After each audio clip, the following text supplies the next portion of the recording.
नमस्कार, बहुत स्वागत है आपका राज्य आप देख रहे हैं और मैं हूं आपके साथ दिव्या माधवानी। रुक करते हैं उत्तर प्रदेश की खबरों का। फर्रुखाबाद जिले में विशेष गहन पुनरीक्षण यानी एसआईआर का पहला चरण पूरे होते ही बड़ा खुलासा सामने आया है। जनपद की कुल 13,98,000 मतदाता सूची में से करीब 1/4 मतदाता बाहर होने के कगार पर है। देखिए, 2,91,000 से ज्यादा मतदाताओं का सर्वे नहीं हो सका, जिनमें से करीब 20% का नाम कटना लगभग तय माना जा रहा है, जबकि 5% मतदाताओं को नोटिस देकर अंतिम मौका भी दिया जाएगा। जिलाधिकारी अशोक कुमार द्विवेदी ने इसको लेकर स्पष्ट किया है कि तय समय सीमा में प्रमाण न देने वालों के नाम अंतिम मतदाता सूची से हटा दिए जाएंगे। ऐसे में सबसे गंभीर स्थिति फर्रुखाबाद सदर विधानसभा की बताई जा रही है। एसआईआर चल रहा था, इसमें कितने मतदाता हैं जिनका एसआईआर नहीं हो सका है, जो मतदाता सूची से बाहर होंगे? देखिए, कुल 13,98,009 वोटर्स, मतलब लगभग 14 लाख वोटर्स हमारे जनपद में थे और सबका डिजिटाइजेशन हुआ, नाम प्रपत्र वापस आए, लेकिन इसमें 2,90,000 के 2003 से लिंक नहीं किया जा सका। अब उनकी नोटिस जारी होगी और उनके जो रिलेटिव डॉक्यूमेंट्स होंगे उनको। गाजीपुर के कासिमाबाद थाना क्षेत्र स्थित एमआरडी पब्लिक स्कूल में उर्दू भाषा में कराई गई प्रार्थना का वीडियो सामने आने के बाद सियासी और सामाजिक विवाद खड़ा हो गया है। वीडियो में छात्र उर्दू में प्रार्थना करते दिखाई दे रही हैं, जिस पर क्षेत्रीय महासभा ने कड़ा एतराज जताया है। संगठन ने ऐसे में आरोप लगाया है कि हिंदू परिवारों के नाबालिग बच्चों का ब्रेन वॉश किया जा रहा है और ये सीबीआई नियमों का उल्लंघन है। वहीं स्कूल प्रबंधन ने आरोपों को भी खारिज किया है और कहा है कि ये प्रार्थना भाषा उत्सव कार्यक्रम के तहत कराई गई थी। प्रशासन ने मामले का संज्ञान लेते हुए जांच के आदेश दिए हैं।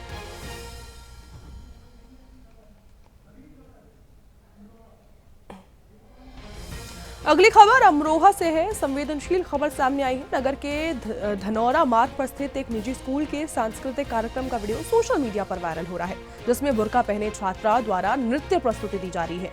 वीडियो सामने आने के बाद इसे लेकर तीखा विवाद भी खड़ा हो गया है। लोगों का आरोप है कि इस तरह की प्रस्तुति से धार्मिक भावनाओं को ठेस पहुंचती है और शिक्षण संस्थान की मर्यादा को भी तार-तार किया जाता है। सोशल मीडिया पर स्कूल प्रबंधन पर अश्लीलता और गैर जिम्मेदाराना रवैये के आरोप लग रहे हैं। वहीं इस मामले को लेकर अब प्रशासनिक कार्रवाई की मांग तेज हो चुकी है। सवाल यह है कि क्या शिक्षा के मंदिर में इस तरह के प्रयोग की अनुमति आखिर दी जानी चाहिए?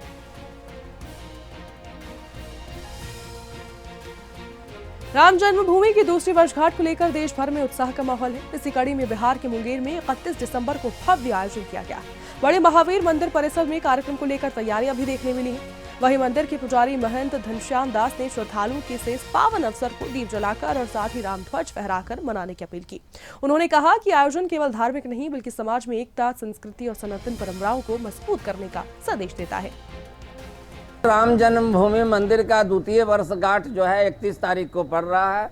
राम जन्मभूमि मंदिर से महाराज जी का फोन आया, जो द्वितीय वर्षगांठ इस बार 31 तारीख को है, इसलिए मैं मुंगेर के वासी को, मुंगेर के धर्मावलंबी को, मुंगेर के सनातनियों को, हर एक व्यक्ति को बड़ा महावीर स्थान के माध्यम से आमंत्रण और निमंत्रण दे रहे हैं, जो आप मंदिर में आएँ और पूजा करके प्रसाद मंदिर का ग्रहण करें। साथ ही अपने घर में जिस तरह प्रथम राम जन्मभूमि मंदिर का शिलान्यास में आप उत्साह दिखाए थे, घर घर राम ध्वज फहराए थे, घर घर दीप जलाए थे, आप हिंदू भाई से मेरा आग्रह होगा जो उस दिन आप अपने घर में दिया जलाएं, राम का ध्वजा फहराएं और सनातन।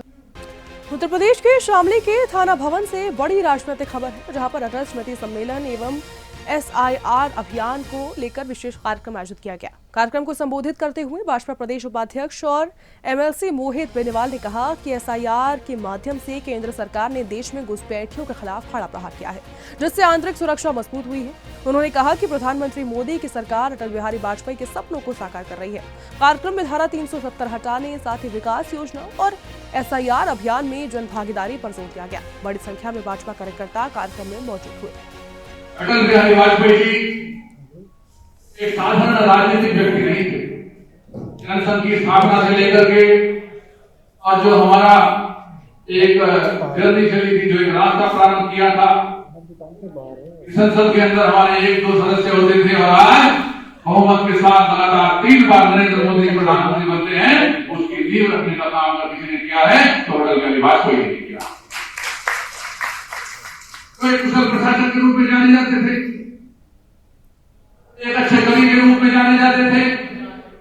उनकी कविताओं की प्रेरणा, चाहे छोटा बालक हो या राजनीतिक क्षेत्र में काम करने वाला किसी भी दल का नेता हो, उनकी कविता को पढ़ करके सुन करके वो भावुक हो जाता है।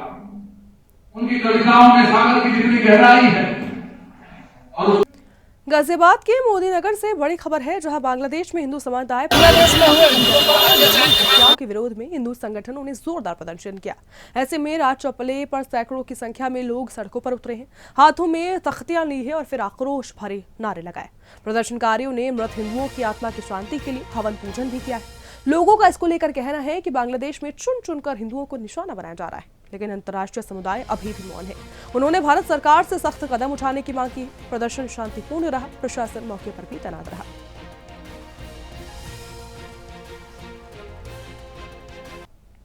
संगठन के लोग हैं, वो काफी गुस्से में हैं और आज मोदी नगर के राज चौक पर उन्होंने यहाँ पर एक किया और जो वहाँ पर मारे गए हत्या की गई थी, उसके बाद उनकी आत्मा की शांति के लिए किया गया है और बांग्लादेश के खिलाफ नारेबाजी की। हमारे साथ में कुछ लोग हैं, उनसे जान लेते हैं कि सरकार को किस तरह से क्या आह्वान करते हैं और किस तरह से हिंदुओं के लिए आवाज। मेरा नाम राजेंद्र गोयल है, मैं विभिन्न समाज से जुड़ा हुआ हूँ और मैं चाहता हूँ कि जो आज उसके द्वारा बांग्लादेश के खिलाफ है उसमें संगठन होना चाहिए। जो इस्लामिक आतंकवाद है ये केवल आज का नहीं है, पिछले 1200 वर्षों में 9 करोड़ हिंदुओं का नरसंहार हुआ है। 9 करोड़ हिंदुओं का नरसंहार हुआ है। इसलिए हम सरकार से मांग करते हैं कि किसी भी प्रकार की कोई भी संशय मन में न रखते हुए जो भी घुसपैठियां इस देश में दिखाई दे, इस देश में एक कानून बनाया जाए कि उनकी हम जो भी घुसपैठ दिखाई उसकी हम नसबंदी करें। क्या अब हमें भगत सिंह की नीति पे चलकर अब हमें भी कुछ और करना पड़ेगा? क्या ये हमें भगत सिंह हमें ही बनना पड़ेगा? अगर हमने सरकार चुन के बनाई है तो किस लिए बनाई है? सरकार हमने इसलिए तो चुनी कि हमारा संरक्षण करे, हमारे भाइयों का संरक्षण करे। हमारे ही भाई कट रहे हैं, हमारे ही भाई कट रहे हैं। अब मुसलमानों का संरक्षण ये शासनिक प्रशासनिक लोग पूरी तरीके से करते हैं। और जो SIR हुआ है, जो बांग्लादेशी रह रहे हैं, 31 तारीख को SIR खत्म हो रहा है। उसके बाद में 7 दिन हम सरकार को दे रहे हैं, उसके बाद में लट्टू बजाने का कार्य है। जितने भी बांग्लादेशी मोदीनगर के अंदर किसी भी जगह रह रहे होंगे उन्हें पीछेंगे भी, मारेंगे भी और भगाएंगे भी। देखिए साफ कहना है हिंदू संगठन के लोगों का कि अगर 31 तारीख तक जो है बांग्लादेशियों को कड़ी कार्रवाई नहीं की गई है तो वो आगे आके इस काम को करने का कार्य करेंगे। ललितपुर से बड़ी खबर है, जहां पुलिस अधीक्षक के निर्देश पर जनपद भर में अवैध शराब के खिलाफ सख्त अभियान चलाया गया। सदर कोतवाली, तालबेहट और थाना पूरा किला पुलिस ने कबूतरा डेरों पर दबिश देकर अवैध शराब की भट्टियों को समूदोष किया है। अलग अलग कार्रवाइयों में सैकड़ों लीटर कच्ची शराब बरामद की गई है और हजारों लीटर लहन नष्ट किया गया है। इस दौरान कई महिलाएं अभियुक्तों को गिरफ्तार कर वैधानिक कार्रवाई की गई। पुलिस इसे 1 जनवरी से पहले शराब माफियाओं पर प्रहार बता रही, जबकि स्थानीय लोग इन कार्रवाई को महज रस्म अदायगी करार दे रहे।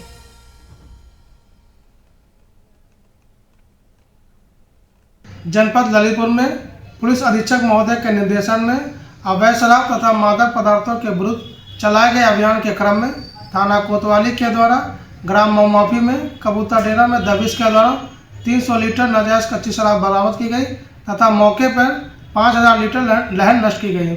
साथ में 3 अभियुक्तों को गिरफ्तार कर आगे की विधिक कार्रवाई की जा रही है। जनपद ललितपुर में पुलिस अधीक्षक महोदय के निर्देशन में अवैध शराब तथा मादक पदार्थों के विरुद्ध चलाए गए अभियान के क्रम में थाना कोतवाली के द्वारा ग्राम मऊमाफी में कबूतर डेरा में दबिश के दौरान 300 लीटर नाजायज कच्ची शराब बरामद की गई तथा मौके पर 5000 लीटर लहन नष्ट की गई। साथ में 3 अभियुक्तों को गिरफ्तार कर आगे की विधि। हरिगढ़ महानगर में के धर्म समाज ऑडिटोरियम में स्वर्गीय प्रधानमंत्री अटल बिहारी वाजपेयी की स्मृति में अटल स्मृति सम्मेलन का आयोजन किया गया। कार्यक्रम में उत्तर प्रदेश सरकार में दर्जा प्राप्त मंत्री रघुराज सिंह, शहर विधायक मुक्ता राजा सहित भाजपा के कई वरिष्ठ नेता मौजूद रहे। मंत्री रघुराज सिंह ने अटल बिहारी वाजपेयी को राष्ट्रभक्ति नेता और साथ ही ऊर्जा देने वाले कवि के रूप में याद किया। सुदर्शन न्यूज से बातचीत में उन्होंने SIR को लेकर बड़ा बयान देते हुए कहा कि हरिगढ़ के सभी बांग्लादेशियों को बाहर किया जाएगा। वहीं एक सवाल के जवाब में उन्होंने AMU को दंगाई की यूनिवर्सिटी बताते हुए उसे बंद करने की बात कही। देखिए, अटल जी के साथ मैंने काम किया है और सौभाग्यशाली हूँ मैं अलीगढ़ में अटल जी के साथ काम करने का, उनसे जो सीखा, उनके जो कार्य करने की पद्धति, वो एक ब्रह्मांड थे ये समाज और परिपक्व राजनीति विश्व के 5 नेताओं उनकी गिनती होती है। कांग्रेस के पास कोई लीडर नहीं था, उसको जनेवा की बैठक में भेजा और उन्होंने वाहवाही मान जाके विश्व में। तो ऐसे अटल बिहारी वाजपेयी हमेशा अमर रहेंगे। वो ठीक है आज नहीं है, शरीर से नहीं है, लेकिन हम लोगों के बीच में भारतीय जनता पार्टी के बीच में वो अमर है। मंत्री जी लगातार SIR पर काम चल रहा है, बांग्लादेशी घुसपैठियों को भगाने की बात सुदर्शन न्यूज लगातार कर रहा है, क्या बोलेंगे आप? अलीगढ़ से भगाया जाएगा? बिल्कुल भगाया जाएगा, बांग्लादेशी भगाया जाएगा, देशद्रोही भगाए जाएंगे, आतंकवादी भगाए जाएंगे, कदापि हम छोड़ेंगे नहीं उत्तर प्रदेश में। मंत्री जी AMU पर लगातार मुद्दे आप उठाते रहे हैं, फिर एक बार गोली दागी गई है AMU में, शिक्षक की हत्या हुई है। मैंने तो AMU को कहा इसको तो बंद कर देना चाहिए, ये आतंकवादियों का अड्डा है और आतंकवादी ही यहाँ बनते हैं। कम से कम 100 आतंकवादी अभी तक बने हैं। ये हमारे अलीगढ़ के लिए अभिशाप है, क्योंकि ये हिंदुओं के पैसे से, हिंदुओं के टैक्स से ये चलती है और हिंदू विरोधी मानसिकता के लोग इसमें आए हुए हैं। अब ये AMU वो AMU नहीं है, ये केवल हिंदू विरोधी मानसिकता से काम कर रहे हैं, इसलिए तो बंद हो जाती है। ठाकुर रघुराज सिंह जिंदाबाद जिंदाबाद। ठाकुर रघुराज सिंह, इनका साफ तौर पर कहना है कि अटल जी ने जो कार्य किए वो भारतीय जनता पार्टी को याद रखने चाहिए और अलीगढ़ मुस्लिम यूनिवर्सिटी। सांसद आदित्य यादव ने बदायूं में क्षेत्रीय जनता से संवाद कर उनकी समस्याएं सुनी है और संबंधित विभागों के अधिकारियों को आवश्यक निर्देश दिए। इस दौरान सांसद ने बिजली विभाग पर गंभीर आरोप लगाए और कहा कि बिजली चोरी के नाम पर बिजली विभाग द्वारा आम लोगों पर बेवजह दबाव बनाया जा रहा है। उन्होंने स्पष्ट किया कि जनता का उत्पीड़न किसी भी हाल में बर्दाश्त नहीं किया जाएगा और शिकायतों की निष्पक्ष जांच कराई जाएगी। सांसद आदित्य यादव ने साथ ही जिला महिला चिकित्सालय बदायूं की बदहाल जो सेवाएं हैं उसका मुद्दा भी प्रमुखता से उठाया। उन्होंने कहा कि चिकित्सा, स्वास्थ्य, बिजली और शिक्षा जैसी आधारभूत समस्याओं के समाधान के लिए उच्च अधिकारियों को पत्र लिखा गया है। सांसद ने मांग की है कि जिला महिला चिकित्सालय में 24 घंटे गायनोकोलॉजिस्ट की उपलब्धता जो है वो सुनिश्चित की जाए और स्वास्थ्य सेवाएं नियमित रूप से संचालित हों। उन्होंने अस्पताल की गैलरी में महिला की डिलीवरी के मामले में भी सवाल उठाया और कहा कि यह स्वास्थ्य विभाग की गंभीर लापरवाही, जिसकी शिकायत उच्च स्तर पर की जाएगी और संसद में ये मुद्दा उठाया जाएगा। साथ ही सांसद ने बदायूं को दिल्ली रूट के लिए एक ट्रेन और साथ ही दातागंज रोड पर ओवरब्रिज निर्माण की भी घोषणा की। कई सारे हमारे सेक्टर प्रभारी, बूथ के प्रभारी थे, पदाधिकारी थे जिन्होंने अपनों को खोया था, तो उन सभी के परिवारों से हम लोग मिलने गए और उनका ढांढस बांधने का हम लोगों ने काम किया। आज बदायूं में जनता के बीच रहकर उनकी समस्या सुनी। कई सारी समस्याएं सड़कों के और गलियों के निर्माण को लेकर थी, वहीं कई सारी समस्याएं हम लोगों को बिजली के अधिकारियों द्वारा किस तरीके से छापेमारी हो रही है, अंततः लोगों को परेशान भी किया जा रहा है, ये सारी बातें थी। तो हम लोगों जिला महिला चिकित्सालय में बहुत ज्यादा भ्रष्टाचार है। इसमें आपने देखा होगा कि गैलरी में एक डिलीवरी हुई थी और चिकित्सक कोई ध्यान नहीं दे, इस पे कुछ देखिए, बहुत चिकित्सा की सिर्फ चिकित्सा और मैं समझता हूँ विद्युत, ये दो ऐसे हैं जिसमें उत्तर प्रदेश की सरकार पूरी तरीके से फेल हुई है। मेडिकल कॉलेज समाजवादी पार्टी की सरकार में इतना बड़ा बना के दिया। भोपाल में जल संसाधन मंत्री तुलसीराम सिलावट ने मुख्यमंत्री डॉक्टर मोहन यादव के नेतृत्व में सरकार के 2 साल पूरे होने पर जल संसाधन विभाग की उपलब्धियां और आगामी योजनाओं का लेखा जोखा पेश किया। मंत्री ने कहा कि मध्य प्रदेश में 260 नदियां हैं और 702 छोटी धाराएं हैं और ऐसे में अगले साल 65 लाख हेक्टेयर सिंचाई रकबा बढ़ाया जाएगा। सिंचाई और जल संरक्षण के लिए 2396 करोड़ रुपए की योजनाएं स्वीकृति उसको मिली है। सिंहस्थ 2028 के लिए पांडा, हिनौता, तलवाड़ा, काटन, साथ ही चरकपुर, मडिया और मजगवा बांधों पर प्राथमिकता के कार्य किए जाएंगे। ERM के अंतर्गत प्रस्तावित संजय सरोवर परियोजना की राशि 332 करोड़ 54 लाख की है। स्वीकृति केंद्र में प्राप्त कर कार्य प्रारंभ करना, जिससे अतिरिक्त 11,000 हेक्टेयर में क्षेत्र में सिंचाई सुविधा प्रदान की जाएगी। टिबला के अंतर्गत प्रस्तावित 237 लघु परियोजनाओं को लागत लगभग 203 करोड़ की स्वीकृति प्राप्त करने का कार्य भी हम कर रहे हैं। एम टेट योजना के अंतर्गत स्वीकृति बहुती नगर में एक क्लस्टर कुल राशि 63 करोड़ 20 लाख माइक्रो सिंचाई परियोजना निर्मित कर 3160 हेक्टेयर में सिंचाई उपलब्ध करने का कार्य प्रारंभ करना और अन्य प्रेषित प्रस्तावों पर स्वीकृति प्रदान करने का संकल्प सिंहस्थ 2028 से संबंधित सभी स्वीकृतियां कारणों को 2028 के पहले हमारा संकल्प भी है। मध्य प्रदेश के बुरहानपुर से खबर है, जहां लालबाग थाना क्षेत्र के ग्राम बहादुरपुर में घरेलू विवाद ने एक महिला की जिंदगी छीन ली है। पति अरुण ने अपनी 33 वर्षीय पत्नी ज्योति पर डीजल डाला और आग लगा दी। घटना में ज्योति की मौके पर ही मौत हो गई है और इसकी 2 मासूम बेटियां अनाथ हो चुकी हैं। वहां से आरोपी फरार हो गया है। पड़ोसियों और पुलिस ने मौके पर पहुंचकर वहां पर साक्ष्य भी जुटा लिए हैं।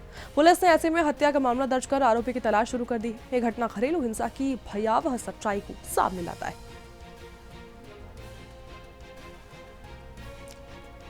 चित्तौड़गढ़ से अगली खबर है, जहां पर निम्बाहेड़ा युवा कांग्रेस और NSUI ने अरावली बचाओ पदयात्रा का आयोजन किया। 35 किलोमीटर लंबी पदयात्रा का उद्देश्य केंद्र सरकार द्वारा सुप्रीम कोर्ट में अरावली पर्वतमाला से जुड़े तथ्यों को गलत तरीके से पेश करने के विरोध में जागरूकता फैलाना था। सैकड़ों कार्यकर्ताओं ने शांतिपूर्ण ढंग से शहर के प्रमुख मार्गों से जिला कलेक्टर कार्यालय तक मोर्चा किया। वहीं जिला कलेक्टर ज्ञापन लेने नहीं आए, इसलिए कार्यकर्ताओं ने ज्ञापन कार्यालय के गेट पर रखा और फिर दंडवत प्रमाण किया। ऐसे में पदयात्रा ने पर्यावरण संरक्षण की मांग को जोरदार आवाज दी।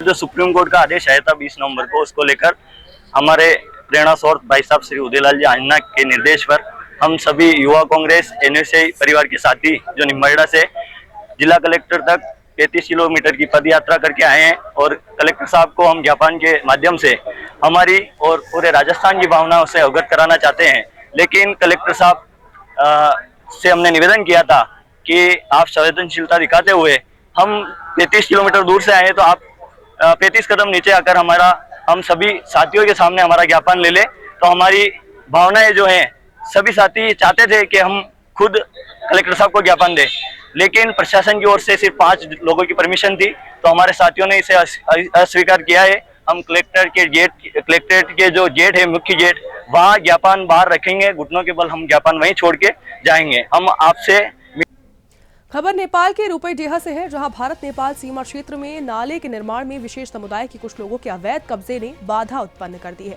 तहसील प्रशासन द्वारा कई नोटिस के बावजूद इन लोगों ने अपने दुकानों का कब्जा नहीं हटाया। वहीं आसपास के हिंदुओं ने नोटिस मिलने के तुरंत बाद अपने अवैध निर्माण तोड़ दिए। नगर पंचायत रूपईडीहा चकिया रोड से दोदरा नाले तक निर्माण कार्य कर रही है। स्थानीय लोगों ने मुख्यमंत्री DM SDM को प्रार्थना पत्र देकर अवैध कब्जा हटाने की मांग की। मामला यह है सर कि रोड में नाला बनाया जाता है और साइड में जहाँ से रास्ता होना चाहिए वहाँ पे रास्ता मतलब 2-3 लोगों की दुकानें न तोड़ करके सारे लोगों की दुकान टूट गई है और नाला साइड में बनना चाहिए, बीच रोड में नहीं बनना चाहिए, जो आने वाली समस्या में आदमी को परेशानी हो। 2-4 मतलब टेम्पर वाले जो जाते हैं 4-6 लोग इस पे एक्सपायर भी हो गए, इसलिए रोड रोड में नाला न बनाया जाए, साइड में नाला बनाया जाए। 2-3 लोगों का घर बचा हुआ वो टूटना चाहिए। सरकार से यही निवेदन। अच्छा, उन लोगों को नोटिस मिली कि नहीं? नोटिस मिल गई सर।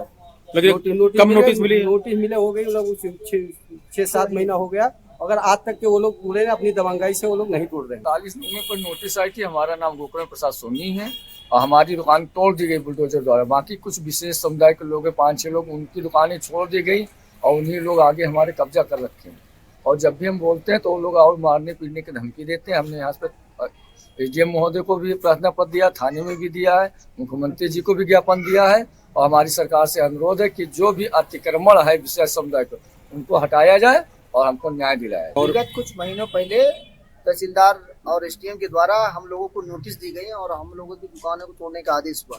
उस पर बाकायदा जुर्माने की नोटिस भी आई हम लोगों को और इसके बाद में हम लोगों ने स्वतः जो है दुकानें तोड़ लिया गया। कुछ लोगों की दुकानों पे बुलडोजर भी चलाया गया और प्रशासन के साथ जो है, लेकिन चंद लोगों के दुकान न तोड़ने की वजह से अब बीच रोड में नाला बनना है। जब दुकान नाले के बाहर हम लोगों की बननी थी, दुकानें हम लोगों की क्यों तोड़वा के? प्रशासन से अनुरोध है कि नाला किनारे सड़कें बनवाया जाए और उसमें जो चंद लोग हैं क्या उनके लिए रोड टेढ़ी कर दी जाएगी या नाला तिरछा कर दिया जाएगा, बीचों बीच में रोड नाला बना दें। इसलिए प्रशासन से हम लोगों का अनुरोध है।